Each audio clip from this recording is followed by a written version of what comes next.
Ladies and gentlemen, welcome to another video. In this video, we're going to be talking about how to fix your Instagram notification not working. So let's just get straight into the video, shall we?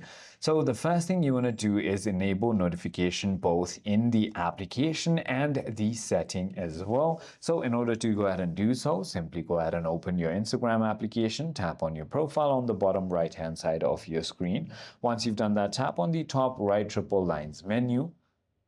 And finally, once you're here, tap on notifications and make sure that all of it is turned on right over here.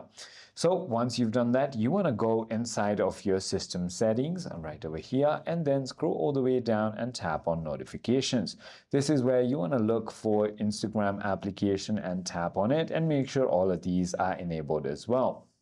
Also, ensure that your do not disturb mode is not turned on, and that is about it. If it still doesn't work, you can simply uninstall and reinstall your application. I hope this video clarified everything for you. If you have further more queries, feel free to comment down below, and I'll see you on the next one.